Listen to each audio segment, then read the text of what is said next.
विकल्पमुक्तं स्वभावलीला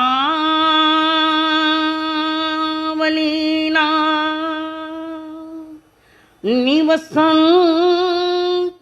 नित्यं जानाति योगी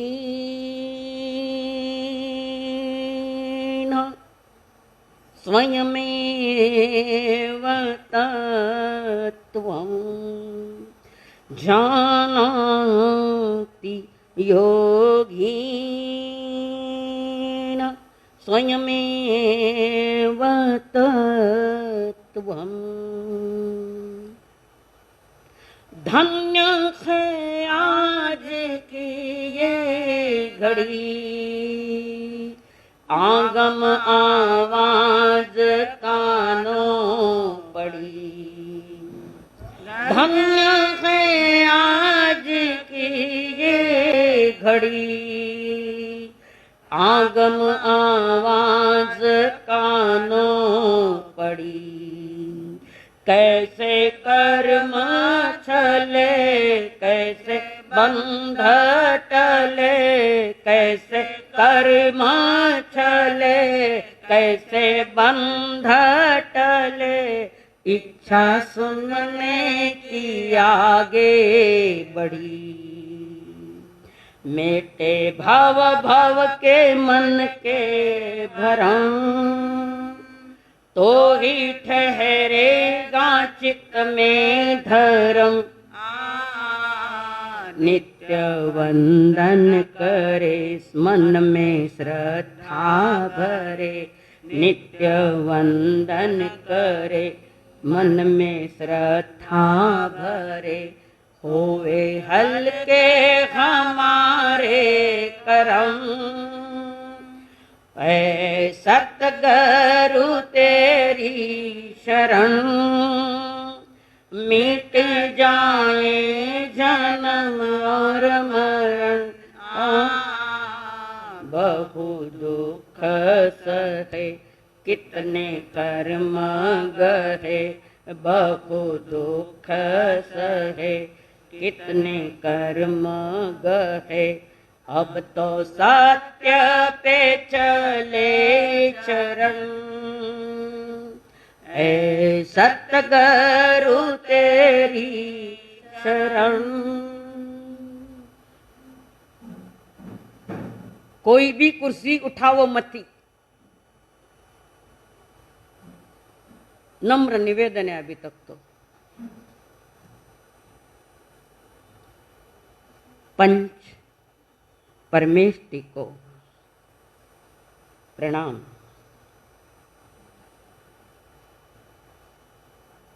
प्रणाम करो परमात्मा स्वरूप सतगुरुदेव को।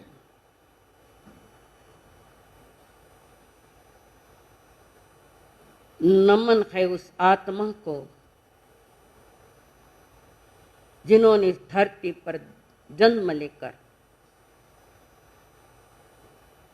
इस धरती को सार्थक किया, जन जाति को प्रभावित किया। जो भावी तीर्थंकर श्री कृष्ण महाराज एवं जिन्होंने हमारे जीवन में खुशियां भरी वे अनंत अनंत उपकारी आदरणीय अम्मा जी महाराज,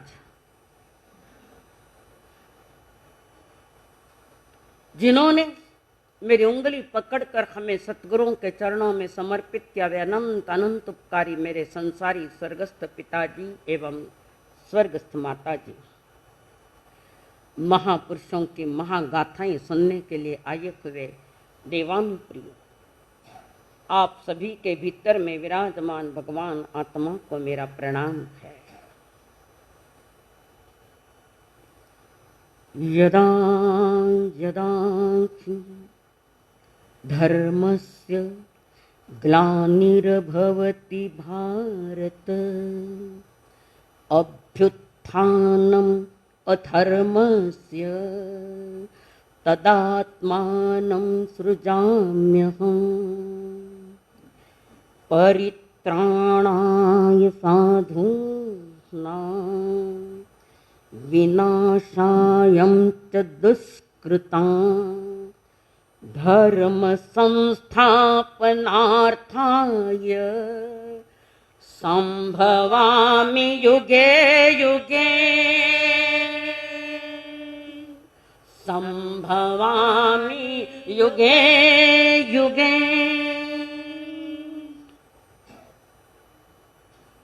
हे भारत,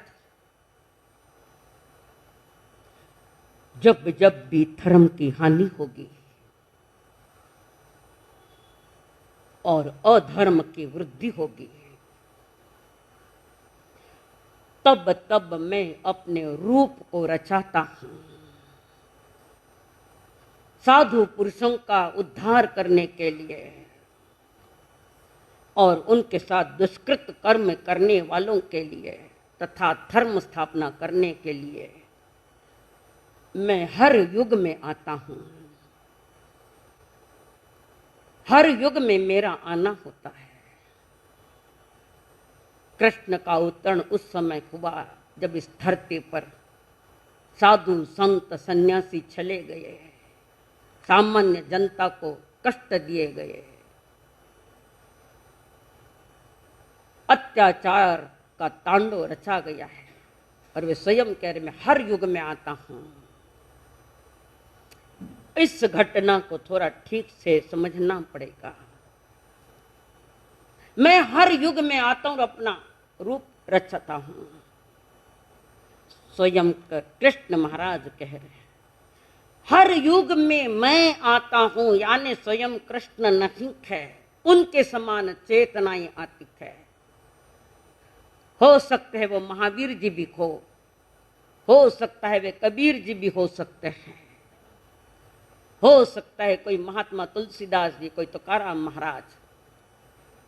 जब जब भी इस धरती पर हानि होने लगी धर्म की, तो मैं यानी स्वयं कृष्ण नहीं है, एक ऊंची चेतना, एक पवित्र आत्मा आती है और धर्म के रक्षा हेतु अपना कर्म करती है।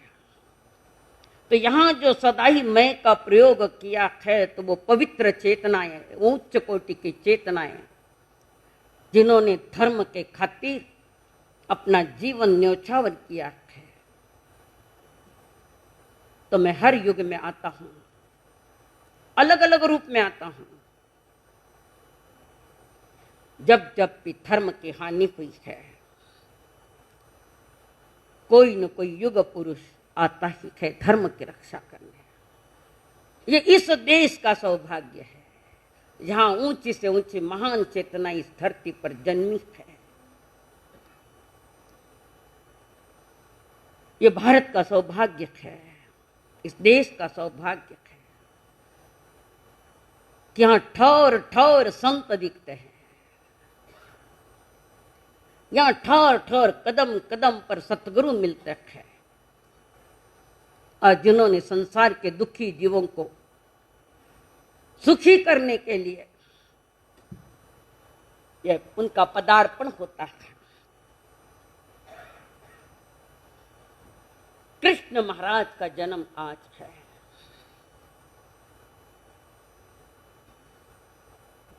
जन्म जेल में हुआ है, मौत जंगल में हुई है, और बीच का काल उनका महलों का था। जेल में जन्मे, महल में बड़े हुए, जंगल में जाना हुआ। ये ऐसा क्यों बना, क्या कारण था?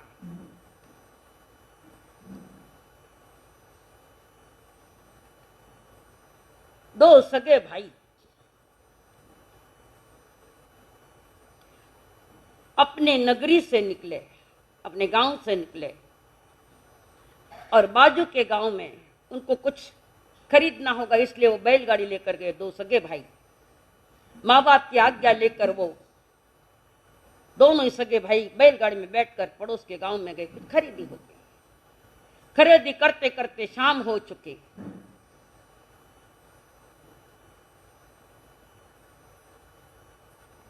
अब वो कुर्सी का आवाज नहीं तो वहां गेट पर एक जन खड़ा रहो।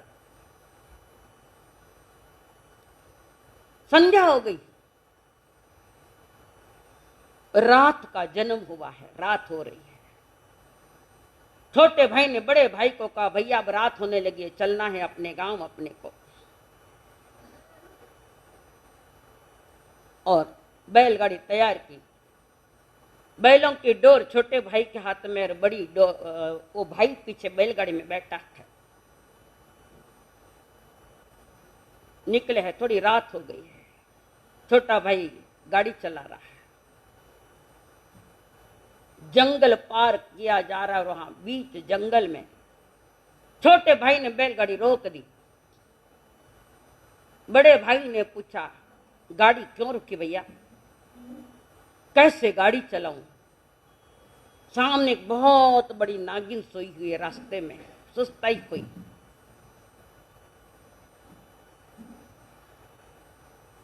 देरी से आने वालों का स्वागत है, पर कृपया कुर्सी मत हलाइए।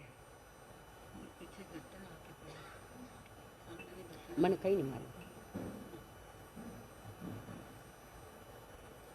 मुझे कोई फर्क नहीं पड़ता, होने दे तुम्हारा काम, डिस्टर्ब करो और ज्ञान और कर्म बांध दो। बोलने को मजबूर मत करो मुझे आज। छोटे भाई ने बड़े भाई से कहा, भैया रास्ते में एक नागिन सोई हुई है, सुस्ताई हुई है, गाड़ी कैसे चलाऊं? बड़ा भाई कहता, गाड़ी चला। मैं तो नहीं चलाता। फिर बड़ा भाई आया, दे मेरे हाथ में रस्सी, और गाड़ी चलाई। और उस गाड़ी के पहिए के नीचे जो नागिन सोई हुई थी मर गई। वही नागिन आयुष्य पूरा करके बड़े सेठ के घर में आई थी, पुत्री बनकर। एक उम्र के साथ उस बच्ची की उम्र होने के साथ बड़े घर में उसकी शादी हुई। गाड़ी गांव में पहुंच गई, गाड़ी ही नहीं पहुंची, उस बड़े भाई के कर्म भी तीव्र उसके साथ पहुंच गए। कर्मों का खेल बड़ा विचित्र है। फिर यहां से वो बड़ा भाई जब आयुष्य पूरा कर गया और आयुष्य पूरा करके उठ सेठानी के कोख में आया, जो पूर्व जन्म में नागिन थी, वो अभी सेठ की पत्नी है, उसके कोख में वो आया। बड़ा बेटा जैसे ही कोख में आया तो सेठानी के मन में बार बार विचार आ रखा है, इस बच्चे को गला दूं, मार डालूं इसको। मैं इसको बचाना नहीं चाहती, इसको मारना चाहती हूं। सेठ बार बार रोकता, ऐसा कर्म मत करो। बार बार टोकने के कारण उसने गर्भ का गलाता नहीं गिराया, पर उसके जो पेट में आया तो उसके जो मां बनने वाली है, कुत्सित विचार, हीन विचार, क्रोध के विचार सारे पनप रखे। गोद में आया तो ठीक से परवरिश भी नहीं हो रही है। बच्चे की परवरिश जन्म गोद के साथ होनी चाहिए, वहां से संस्कार दिए जाते हैं। और वो रात दिन तनाव में न क्रोध में कोई सीधा भी बात करे तो झगड़ालू तैयार हो। कोख में वो जीव पल रहा है, उसका भी प्रभाव होता है।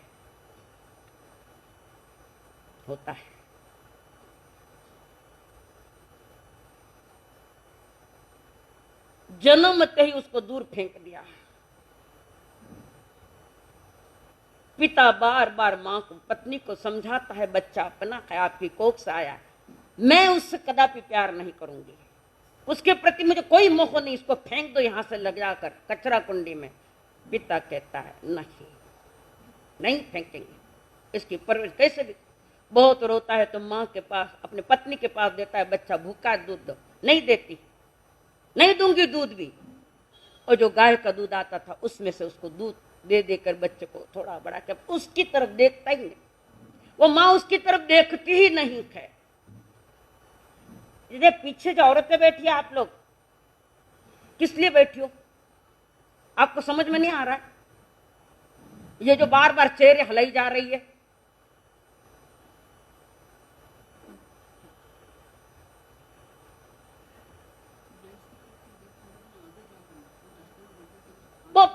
बच्चे को न आंखों के सामने भी आना नहीं देती, चाहती भी नहीं कि वो मेरे पास है, गोद में से लेना। बहुत बच्चा बहुत रोता है, मां का प्यार नहीं मिल रहा है।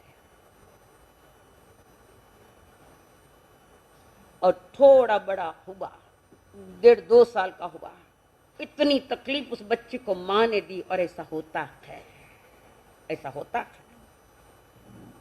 और वहां से शेठ जी ने सोच लिया इसके पास बच्चा रखने से कोई मतलब नहीं। उसने उस बच्चे को उठाकर अपने दोस्त के पास रख दिया। पहले वार्तालाप हो चुके थे, उनके पास दे दिया बच्चे को। ऐसे ऐसी मेरे कठिन समस्या से मैं गुजर रहा और इसकी माँ इसको चाहती नहीं, तो ये बच्चा मैं आपके पास दूं। दोस्त एकदम प्यारा दोस्त, उसने संभाल लिया बच्चे को। कुछ समय के बाद वो छोटा भाई मरा और वो आयुष्य पूरा करके इनकी कोख में आया। वो बच्चा जब से कोख में आया है तब से चेहरा प्रसन्न है, मुस्कुराता हुआ चेहरा है मां का। गर्भ से ही उसको लाड़ प्यार करती है। वो बच्चे का कुछ कम ज्यादा नहीं हो तो स्वयं को संभालती है। मैं कोई फ्रीज की चीज खाऊं नहीं, सर्दी हो जाएगी, मेरे बच्चे को हर मौसम से गर्भ से ही बचाती है मां। बहुत प्यार आ रहा है, वो इंतजार कर लिए कि मेरा बेटा जो बाहर आएगा मैं उससे बहुत छाती से लगाऊंगी, प्रेम करूंगी। 9 महीने 7.5 रात्रि पूरी होने के साथ बच्चे को जन्म दिया। कोख में लेती है, लाड़ करती है, प्यार करती है, परिपालना करती है, 1 मिनट के लिए भी अलग नहीं होती। कारण समझ गए इसका? 2 भाई वे 2। बड़ा बेटा उधर पल रहा है दोस्त के घर, छोटा बेटा मां के पास है। रात दिन उसका लाड़ और प्यार चल रहा। एक दिन छोटा बेटा और उसके पिताजी दालान में बैठे थे। सहज बातचीत चली, सहज बातचीत चली तो पिता ने कहा, बेटा एक बड़ा भाई भी तुझे है। तो कहाँ है मेरा भाई? अभी नहीं बताऊं, उसके लिए संकट की घड़ियां है, अभी नहीं बताऊं।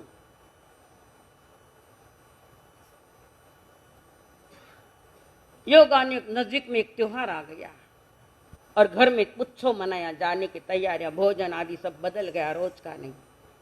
विशाल आवाज नहीं,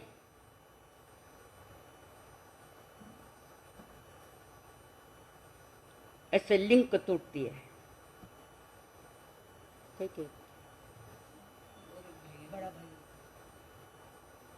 त्योहार आया और वो छोटा बेटा जिद करके बैठ गया माँ के बाप के पास, मैं अपने बड़े भाई को देखना चाहता हूं। पिता ने कहा, बेटा इसको लाने खतरे से खाली नहीं, अभी न खिलाएंगे उसको। वो कहे, मैं खाना ही नहीं खाऊंगा, लाना ही होगा उसको, मैं मेरे बड़े भाई से मिलना चाहता हूं। पिता ने बहुत समझा पर जिद कर ली छोटे बेटे ने। आखिर मजबूरी में बड़े बेटे को लाना पड़ा। जहां दालान में जहां भोजन करे तो बीच में पर्दा लगा दिया, बड़े बेटे को थोड़ा छिपा के रखा, कारण मां दुश्मन बनी है उसकी, छिपा के रखा। और वो जो भोजन परोसने आती बार बार तो उसको छिपाया जा रहा था। योगान योग अचानक वो पर्दा हल गया, उठ गया और उसने उसको देखा। ये डाकू यहां भी आ गया है, ये बदमाश यहां भी आ गया। माता ठणका और मारना पीटना चालू कर दिया उस बच्चे को, तुझे तो मार ही डालूंगी। पूर्व भो में गाड़ी चलाई थी ना, उसके ही पूर्व भो में गाड़ी चलाई थी नागिन के ऊपर से, और वो अंदर गई, जलती लकड़ी लेकर आई, उसको जलती लकड़ी से मारने के लिए। पति समझा रहा है, अरे तेरा अंगज है, मत मार मत मार, नहीं इसको तो मैं मार डालूंगी। और छोटा बेटा भी मां को कहता, मां मेरे भैया को मत मारो मत, ए तो चुप, बीच में मत बोल तू, मैं मारूंगी इसको। आखिर वो वहां से दौड़ने लगा, भागने लगा दूर दूर। पति समझा रहा है बार बार मत मार, पर मानने वाला कौन? आखिर कर्म का खेल है ये सारा। आगे आगे बड़ा बेटा, पीछे पीछे छोटा भाई, और उसके पीछे वो जलती लकड़ी लेकर गया है। उसके गई है मां, गई उसको मारने के लिए, और पति परेशान हो गया, क्या करे। उस छोटे बच्चे की दौड़ने की गति थोड़ी तेज हुई तो उनके आंखों से ओझल हो गया। आ गई माँ, और छोटा बेटा जा रहा है पीछे। मैं अपने भाई के पास जाऊंगा, तुम्हारे पास नहीं रहूंगा। तुम हमारी दुश्मन हो, तुम महान पापी हो मां, महान पापी। मेरे बड़े बड़े भैया के साथ ये व्यवहार। बड़ा भाई, छोटा भाई भी निकल गया। सेठ जी की आंखों में आंसू है, रो रहे पर बोले किसको। आखिर वो अपने घर, माँ आई, पिता भी आया, अपने दालान में बैठे अकेले में रोते हैं। कुछ लोग ऐसे होते जो महफिल में हंसते हैं और तन्हाई में रोते हैं। महफिल में हंसते और तन्हाई में रात में रोते हैं अकेले। आंसू पूछने वाला कोई नहीं मिलेगा, याद रखना। कर्म अच्छा है तो मिल सकता है, बाकी नहीं मिल सकता। और वो बेटे ने सोचा, बड़े बेटे ने सोचा, जहां मेरी माँ ही मेरी दुश्मन बनी है तो क्या जीने में मजा क्या है, इससे तो सुसाइड कर लूं। छोटा भाई दूर है, उसको पता नहीं कि मेरा छोटा भाई पीछे आ रहा है। और वो चढ़ता चढ़ता पहाड़ों पर चढ़ा, पहाड़ों के टील पर चढ़ गया। उड़ी मारना है, नीचे मरने के लिए उड़ी मारना। पीछे से आवाज आई, रुक जाओ। बच्चे ने मुड़कर देखा, कोई संत महात्मा उसको रुका रखे। पीछा हो बेटा, उड़ी मत मारो। मानव जन्म इतना सस्ता नहीं है, सुसाइड के लिए नहीं है, सुसंस्कृत बनने के लिए जन्म था। रोता रोता बेटा कितने प्यार से कोई आवाज पहली बार सुनी कर, कोई मुझे बुला रहा है, पुकार रहा है। आया पीछे रोते रोते, और संत महात्मा ने पूछा, क्या हुआ बेटा। उसने सारी विगत घटना बताई कि ऐसा ऐसा मेरी मां दुश्मन बन गई, मुझे मारने के लिए उतर है। वो मुझे मारना चाहती है, जान से ही मारना चाहती है। मैंने इससे तो अच्छा है कि सुसाइड कर लूं, मर जाऊं। यहाँ आया संत ने अपने कुटिया में ले गए उसको, बच्चे को। चलो बेटा। पीठ पर हाथ फेराया, पहला कोई कोमल हाथ आया है, प्यार भरा हाथ आया सर पर, और पीठ पर हाथ फिर रहा। ज्यादा रोना रखा, किसी का ऐसा कोमल स्पर्श और प्यार भरा स्पर्श आज जिंदगी में पहली बार मैंने महसूस किया है। इतने में पीछे से छोटा भाई भी आया। उसे भाई दिख नहीं, इधर उधर ढूंढ रहा है तो पता चला उस मकान में भाई है मेरा। वहां गया, संत ने पूछा, कौन हो बेटा, कौन हो आप। ये मेरे बड़े भाई साहब है, मैं उनका छोटा भाई हूं। मेरी माँ इनके साथ व्यवहार अच्छा नहीं करती, इसको जान से मारना चाहती है, और मैं अपने भाई के पक्ष में हूं। मैं भी जहां मेरा बड़ा भाई होगा वहां मैं रहूंगा, मैं कहीं नहीं रहना चाहता। अपने आश्रम में रखने के साथ उसको सत्शिक्षाएं दी जा रही है। जन्म की कितना कीमत समझो बेटा, जन्म की कीमत है। ये जन्म मरने के लिए नहीं है, अमर होने के लिए मिला है। मरने के भाव क्यों ला रहे। छोटे बच्चे ने भी कह दिया, भाई ने कहा, सारे ऐसा ऐसा व्यवहार हुआ है, ये क्यों हुआ, तो स्वयं चिंतन करो। जिसके साथ जो भी व्यवहार हो रखा है तो उसका चिंतन करो कि कहीं न कहीं गलतियां करके बैठा हूं मैं, कहीं न कहीं मैंने ऐसे कर्म बांध रखे हैं। और सतगुरु समझा रहे बच्चे को, और बच्चे ने अपनी भावना पेश कर दी। दोनों ने, गुरुदेव अब हम कहीं नहीं जाना चाहते, बस सदा के लिए आपके चरणों में समर्पित। और योग्यता देखकर गुरु ने उनको संयमित कर दिया, दीक्षा दे दी। दीक्षा लेते ही दोनों भाई उग्र तपस्या में लग गए हैं। उग्र तपस्या, मास मास खमण की तपस्याएं, और तपस्या में विषयों पारने में विषयों का त्याग, दूध दही घी तेल सब मना। उग्र तपस्या भाई कर, उनका जीवन निखर रहा है। गुरु के चरण में अध्ययन कर रहे, कर्म सिद्धांत को समझ रहे, तपस्या भी लगा दी।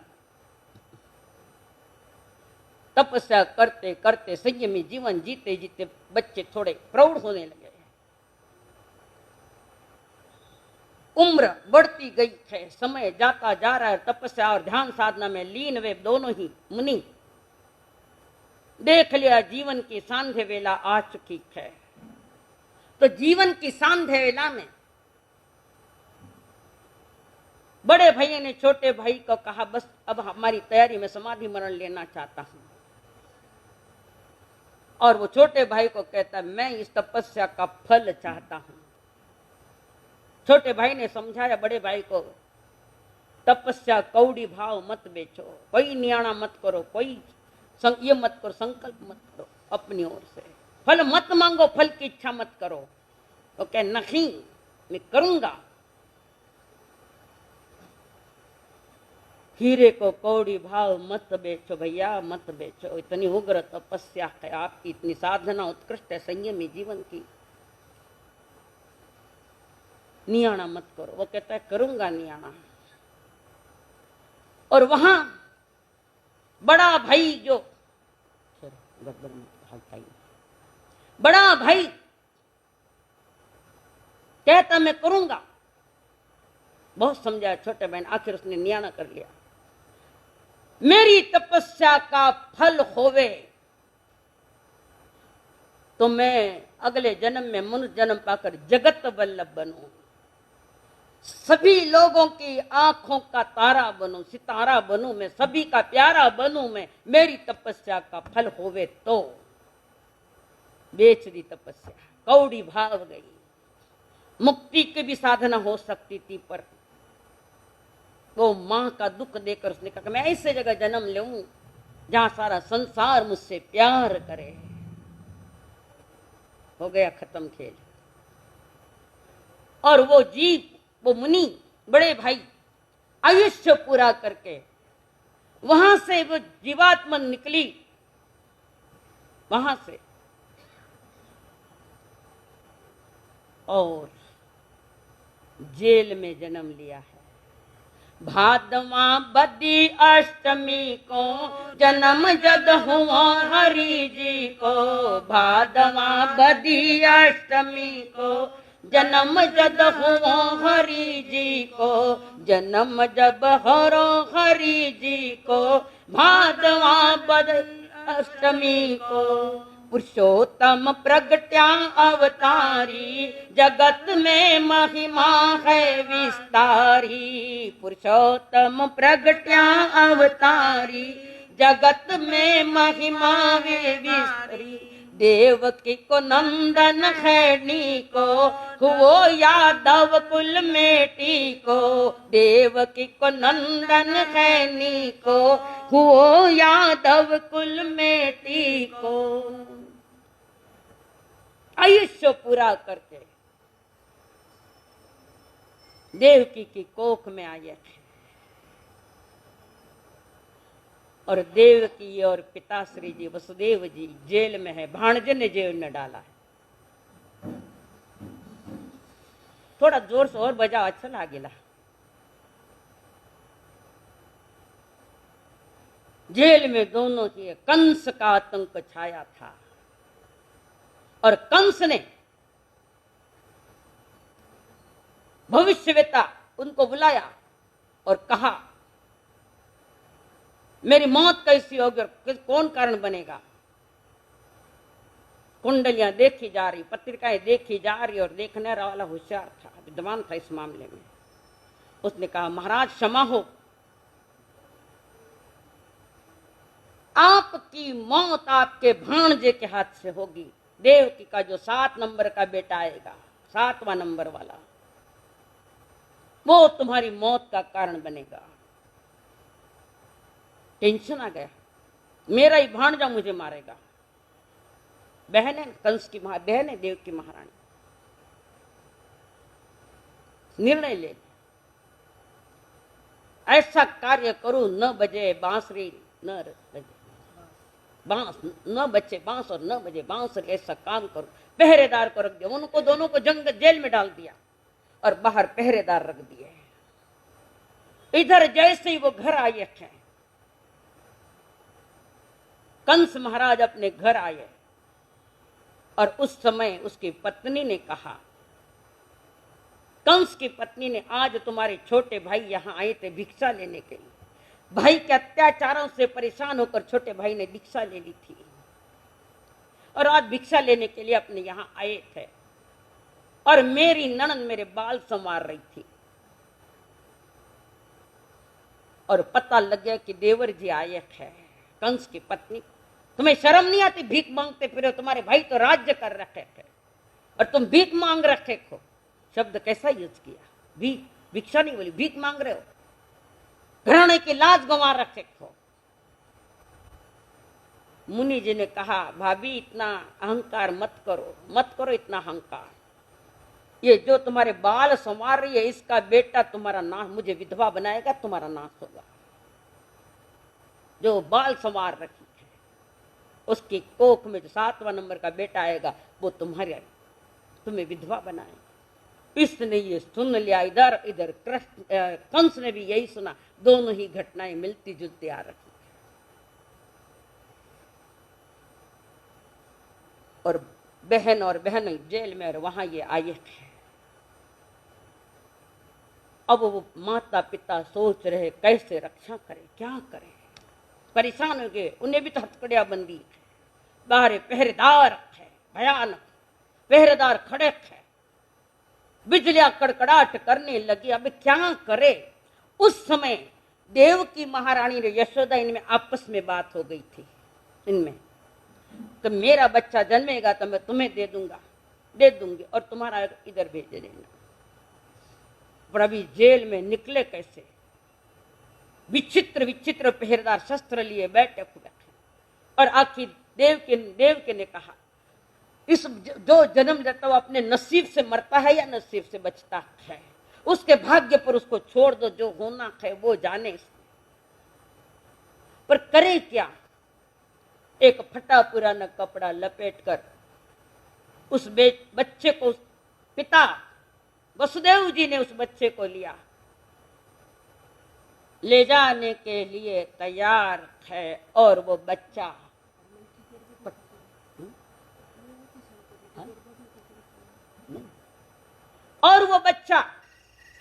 वहां से ले जाने की तैयारियां है।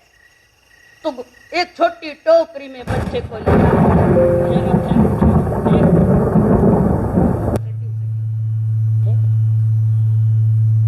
बच्चे को टोकरी में तो लिया है, पर अभी बाहर कैसे ले जाऊं बच्चे को। छोटी सी टोकरी और बच्चा छोटा सा, पर एक पांव उस बच्चे का बाहर था। और उस बेटे को कहा, बेटा तुझे तेरे ही भरोसे हम छोड़ रहे। जैसे ही देख वो बच्चा उस दरवाजे को, जेल के दरवाजे को उसका अंगूठा लगता है, अपने आप दरवाजा खुल जाता।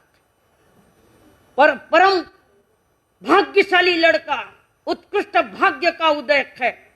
और जैसे वो बाहर है, सारे पहरेदार सो गए।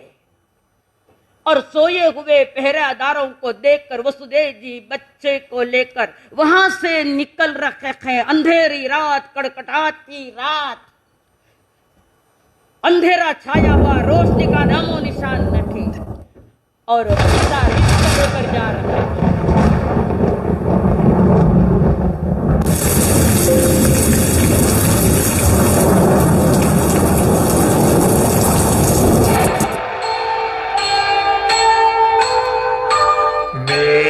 निछावर हो रहे, बरसे सौ धार, दमक दमक दामिनी कहे, देखो मुख एक बार, देखो मुख एक बार।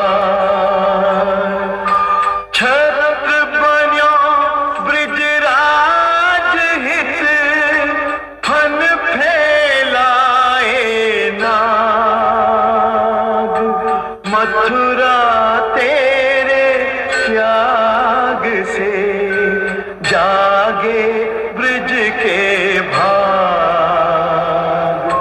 जागे ब्रज के भाग।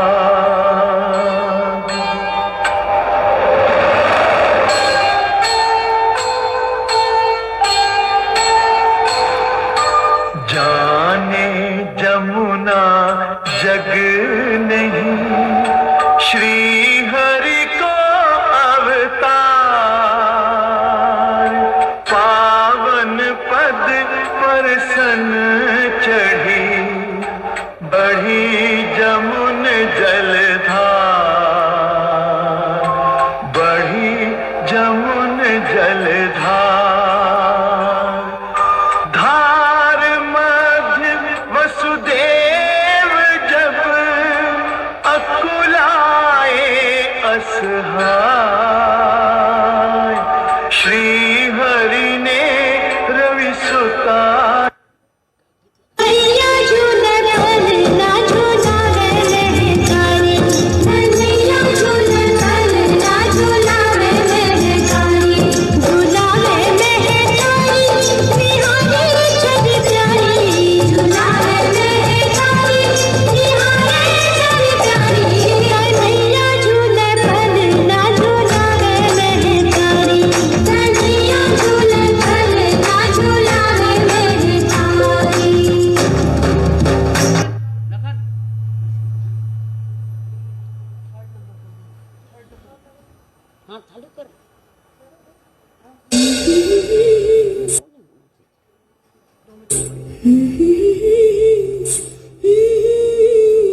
प्यार कन्हैया, गोकुल में सबका प्यार कन्हैया।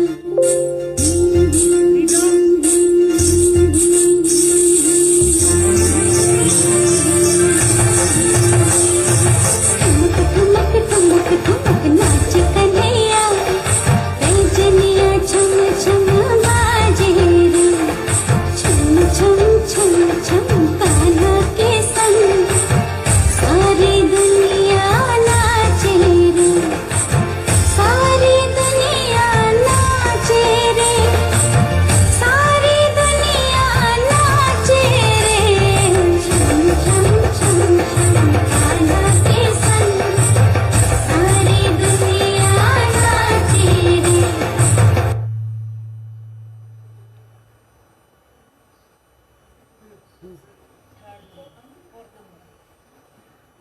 ये कलेक्शन कटे लगाओ ना।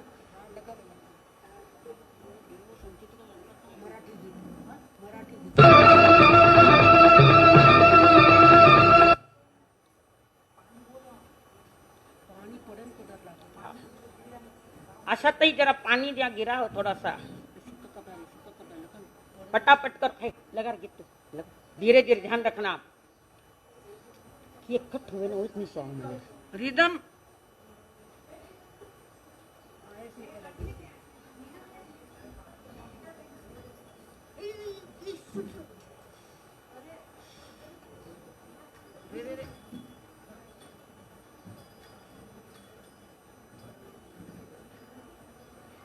लगाओ गीत लगाओ। हाँ रेंद कुछ नहीं हुए।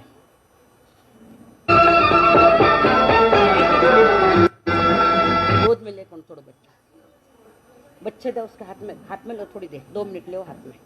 हाँ चलो चालू करना, पानी हाँ हो जाए, निकल जाएगा पानी से। धीरे धीरे कदम रखते बैठ जाओ 2 मिनट, बीच में कट मत करो। आशा तई पानी का थोड़ा पोछाक लगाओ। ए तू कह दे मैं चालू करता हूँ।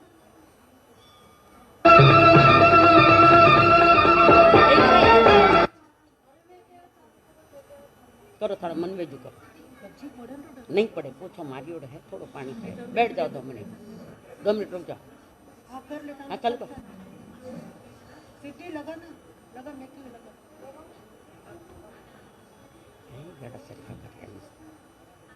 17 गीत घालो बीच में, नहीं गोंधळ बस 17 गीत मत रखो बीच में, नहीं है कुछ नहीं है। हाँ ए लवकर गे, ये कार्यक्रम के बीच में इतना कटिंग हुआ, मैंने नहीं पसंद है ये चीज़, नहीं करो छोको नहीं पड़े। हाँ नहीं कितना खराब लगे कार्यक्रम बोगस। हाँ हाँ लगाओ, तुम लगाओ, वहीं कर लेंगे। हाँ फर्स्ट स्टार्ट 2 मिनट।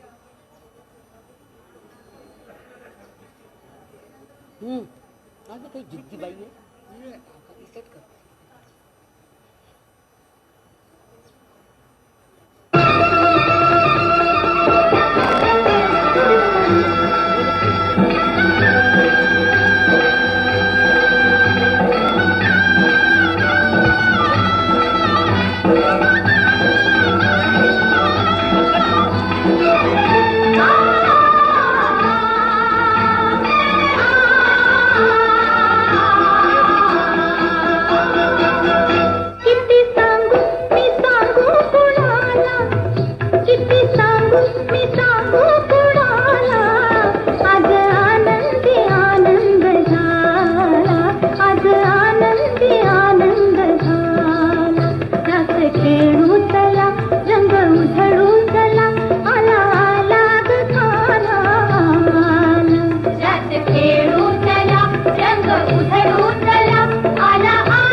रंगा से बढ़ती सड़े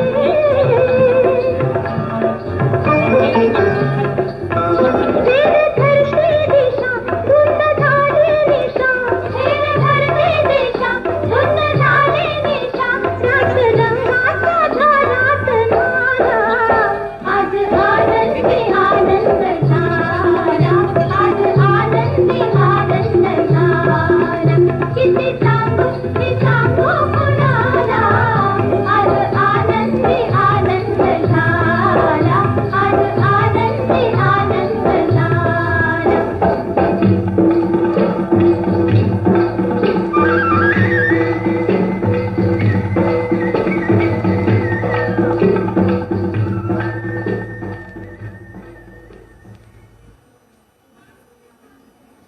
देवकी की कोख को पहुंचाया गया गोकुल में, कहीं गम और कहीं खुशियां। जैसे ही देवकी की कोख को गोकुल में पहुंचाया गया, कन्हैया को, यशोदा अत्यंत प्रसन्न है, गोकुल की महिलाएं अत्यंत प्रसन्न है, खुश है सारी जनता। और उस खुशी में आवाज में रास रचा गया गोपियों के द्वारा। हर कोई उनसे प्यार करता है, हर कोई चाहता है कि कृष्ण मैं अपने हाथों में लूं कृष्ण को। देखो पूर्व भव में नियाना किया था कि जगत वल्लभ बनूं मैं। जेल में जन्मे हैं पर अपना पुण्य भी तो लेकर आए साथ में, और वहां से वे गोकुल पहुंचे। उनकी जान को जो खतरा था वो बच गया। अपने जीवन की रक्षा अपने को ही करनी पड़ती है, माँ बाप भी कुछ नहीं कर सकते। पर इतना परम उत्कृष्ट भाग्य लेकर आए, नीति उसके साथ है उत्कृष्ट, और वो यशोदा के घर पल रखे। पालने में झूले जा रहे पालनहारे, संसार के पालनहारे।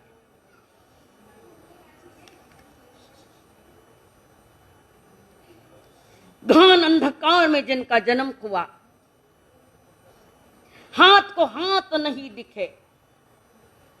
बंधुओं ये संकेत कर रहा है कि संसार भी एक जेल है और अंधकारों में हमारा जन्म हुआ है। अंधकार यानी मिथ्या दृष्टि, अंधश्रद्धाएं, खोटी मान्यताएं, सारा संसार जेल है और अंधकार में हमारा जन्म हुआ है। अंधकार में जन्म लेना गुनाह नहीं है, जेल में जन्म लेना गुनाह नहीं है, पर जीवन भी जेल में ही सड़े और जेल में ही मरे, ये खराब है। किसका जन्म जेल में नहीं हो रहा? सभी का जन्म जेल में ही हो रहा। शरीर मिला कारागृह के रूप में, जेल के रूप में ये शरीर मिला, संसार में आयक है। ज्ञानी जन कह रहे शरीर में आना ही कारागृह है। जन्म तो होना ही है बंधन में, कर्म का सिलसिला साथ में है, बंधन में हमारा जन्म हुआ, पर निर्बंध होकर मुक्ति में जाना। हर इंसान, हर जीव, चराचर जीव जन्म जेल में ही लेते। एक मृत्यु भी ऐसी हो जाए कि जहां मौत की मौत हो जाए और मुक्ति में पहुंच जाए, वो अक्सर अधिकतर मौतें संसार में होते। एक मृत्यु ऐसी थी जो मोक्ष में ले जाती है, मुक्ति में ले जाती है। कृष्ण को मारे जाने के कितनी धमकियां आई उनके जीवन काल में। क्या हमें धमकियां नहीं आ रही है? कभी कोरोना धमकी दे रहा है, तो कभी डेंगू धमकी दे रहा है, अलग अलग प्रकार के जो गुनिया क्या गुना चिकन गुनिया, वो भी धमकी दे रहा है। कृष्ण महाराज को भी कितनी धमकियां आई, पर वे धमकी से डरते नहीं। काल की भी धमकी सभी को आ रही है, मौत की धमकियां भी सभी को आ रही है, पर मरते वक्त भी जब तक हमारी योग्यता तैयार हो जाए जीवन में, योग्यता के अनुसार अपने